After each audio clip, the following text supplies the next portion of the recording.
care anymore about things I used to know. It's much harder now. Sejam bem-vindos a mais uma aula do canal Antenados na Arte.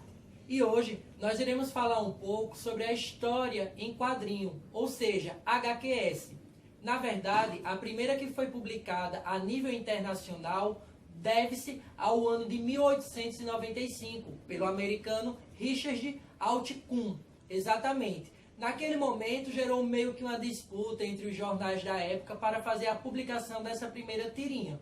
Quando nós falamos sobre as histórias em quadrinhos, é algo muito moderno, contemporâneo, mas não estava atrelada ao como nós conhecemos hoje em dia. Principalmente porque até a década de 60 acabava acontecendo uma certa antipatia por ser uma nova linguagem, ou seja, trazer uma inovação. Além de entretenimento, visava trazer também informação por meio do lúdico, principalmente para os públicos jovens. Não que eu estou desconsiderando os adultos, mas principalmente nessa faixa etária do infanto juvenil. Só que foi bastante distorcido a intenção das histórias em quadrinhos, porque diziam que era de má influência para a educação e formação desses jovens, desses adolescentes. Aí, até a década de 60, não tinha-se muita simpatia, porque até então ela acabou ganhando uma grande força por meio das universidades, especialmente pela simpatia encontrada nos professores e também nos acadêmicos.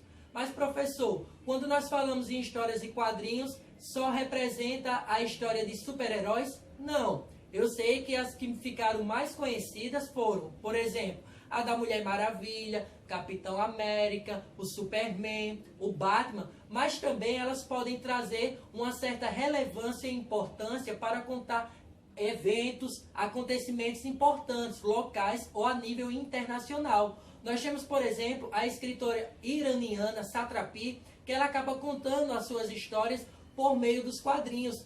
Também temos o Spiegelman, que ele teve seus pais nos campos de concentração durante a Segunda Guerra Mundial, principalmente no campo de concentração de Auschwitz. Então ele vai contar por meio do lúdico, de uma forma mais descontraída, essa história de sobrevivência, de resistência.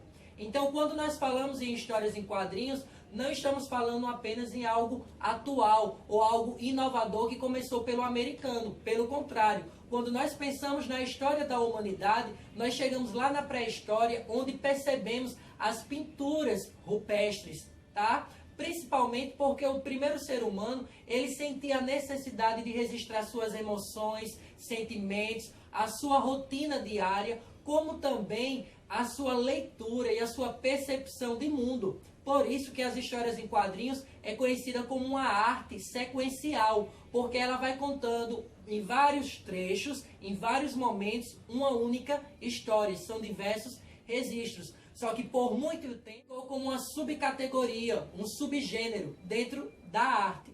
As comics, que são na verdade as histórias em quadrinhos nos países de língua inglesa, surgiu, aconteceu o seguinte: não foi tão bem aceita como o cinematógrafo, principalmente porque quando o cinema ele surge, as críticas já acabam elevando como a sétima arte, só que com as HQs não foi bem assim.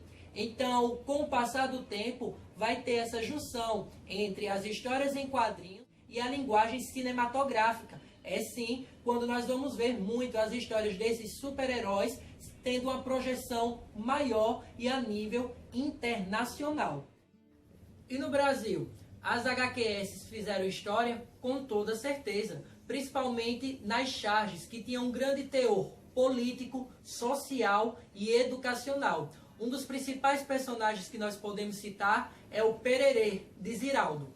Já durante o período do regime militar aqui no Brasil, nós vamos ter o jornal Pasquim, que vai acabar produzindo grandes charges e ficando bastante conhecido, principalmente porque elas eram provocativas. E nos anos 70, chega Maurício de Souza, onde vai transformar a Turma da Mônica em uma das publicações em quadrinhos na literatura infantil mais importante e mais tão vendida e conhecida em todo o Brasil.